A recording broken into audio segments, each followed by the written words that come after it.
So push on the hips, okay? Drop into that, stream up, be huge, and then just move. And then move back. And he should try and run you over. Push, push, push, push, push, push, push. I stop, I stop. I move, I move. Okay? I can actually move fairly quickly from here because I'm grounded all the time. Okay? You have your body platform, and then, of course, in Aikido, we're doing all sorts of things that we have to take this energy and put it out to our extremities. And that seems to be one of the hard parts. I mean, even when you get people to start relaxing in their legs and correcting their posture, they don't believe that they can put energy out into their hands without firing a lot of stuff that actually breaks the connection to the ground. In the same way that when somebody was pushing on you and you were moving, the moment you tense your legs up, the energy they're putting into you is going to take you off your base. You have to keep the legs soft so that that energy can come down. Okay? Same thing with the arms. The moment things tighten up, you can't flow either from the ground out or receive in and ground it. And so all of a sudden, if you tighten up, your lower body might be pretty relaxed, and all of a sudden you're going to find your shoulders popping and everything because the energy can't go through again. Okay? So the basic idea on this is pointing. Okay? So if I were to point at the women's dressing room, it's really the perfect example of how you want to energize for your Aikido. It's like I gave myself a place, my mind went out to that place, and then I physically expressed what my mind was already doing. So my attention was on the women's dressing room, and I extended to it. Okay, so it's very relaxed. When you point at something, I'm sure most of you do not tense up your arms. Okay? It's an extension of your energy. Your mind precedes it, and that's what you want in your Aikido. Your mind precedes your physical extension. So what I'm going to do now is do this extension. I want to point out there, off in the distance someplace. I want to have no more load on this than if I were pointing just on the street at something to show Jeff the dance studio's over there. Okay? So I'm going to go, women's dressing room's over there. And I'm going to put my arm on his shoulder, and I want him to push down on my elbow. I am going to keep my extension. Okay? Wiggle your fingers.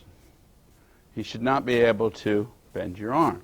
Now this is actually easy. This is probably one of the oldest demos in the book. This is the ever popular unbendable arm. Okay?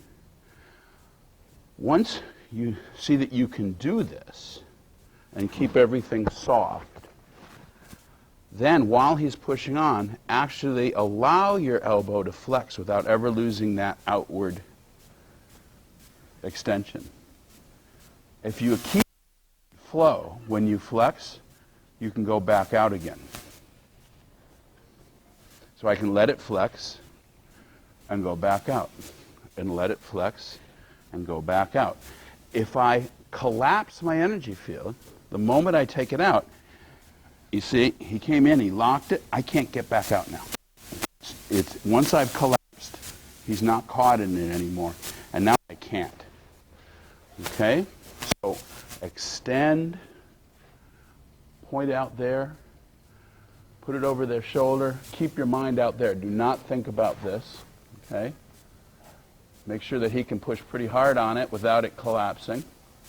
And then the way I do this, I don't bring it to me really. I move to it, which lets it flex, but I never lost this extension. And then I will, breathing, I'll expand and just extend more.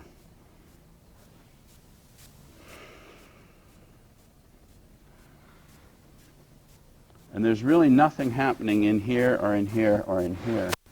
Those muscles are not firing. Once I get this, if I actually start turning my hips, I can give it direction. So I'm getting that direction now out to my extremities without tightening anything up here. The moment I do that, it actually hurts. And then when I tightened it up, he actually was able to start bending it because I was starting to fight him, and that makes him strong. Right now, I'm not fighting anybody. I'm just extending. I'm trying to release on the yin side, right? Then the shoulder blade thing, bringing the power to the spine. The spine is, and it's just like geometry. It's at one point. If you really, it's almost like it doesn't have any dimension. If I can bring my shoulder blades together and bring this energy here, then I can rotate on that without conflict here. Okay? So what I want you to do is partner grabs, and I want you to try and turn and see how you hit both directions. Then what I want you to do is shift your weight forward until you feel their structure. So now I'm in. Then I'm going to bring it back to me, sliding the shoulder blades together, and then I'm going to release one hip. I want you to see how you can just, it's nothing. It takes almost no pressure at all. So in, back to me, release. Doing the shoulders, nothing's changed. I still have to do the same thing. Okay, so I'm looking around. And remember when we were doing this one, and people were trying to release that hip, but this broke connection? Grab. You're trying to do that now. It's like, oh yeah, here. Okay, release that hip. You see this shoulder trying to go this way against him? You didn't hook in. Into him. Back to me. Release. And you notice there was absolutely no movement of my shoulder against his arm.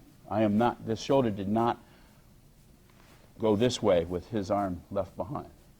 I went in. So take this hand, these hands, and go in. Keep your extension there. Then slide your shoulder blades together, back to me, and then take your fingers like we did before. You've got this now. Now you should be able to start operating on the 360. And that's where you just take these directions that we're giving, and you can add footwork if you want. Okay? So he was coming in here before, grab here. And if I release here, give it a little drop, it turns into, I can throw it 90 degrees. Okay, if I do an Arimi Tenkan, if I don't turn at all, okay. So what I want you to do is kind of see the 360. I can throw him straight on this line, which we already did. We did the out and return. That was the first thing we started with. I can also throw him back on the same line by doing that same spiral but moving forward. If I release one hip, he'll go that way. If I release the other hip, he'll go that way. If I get out of the way, he'll go that way. And so now, all I'm doing is the same thing we've been doing.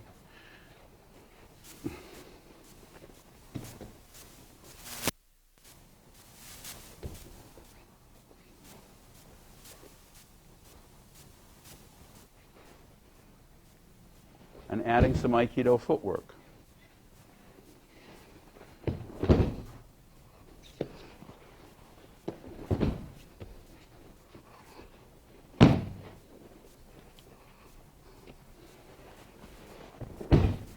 Does everybody see? Same thing. So now what I want to do is the same thing. We did connection with the wrists, and we did a conventional double shoulder grab, Ryo Katadori. What I want to do is let you see how these connections work through alternative connection points. So Ichiro comes in, and this time I want him to put his hand on my elbow. One hand. Okay? So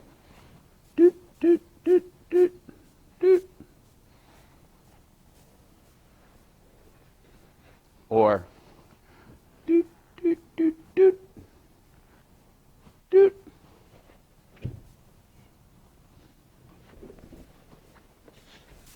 I don't care.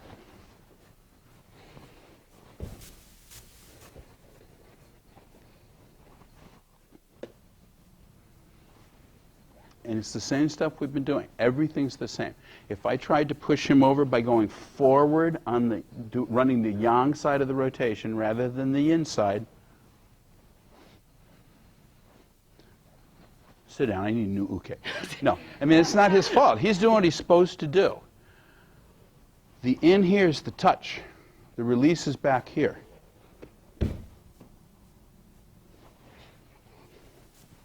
Almost like I reached in and went.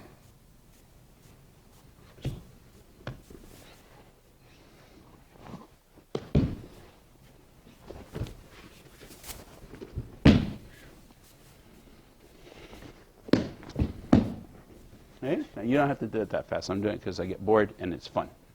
Okay, I'm sorry. Back to something that makes sense. Tut, tut, tut, tut.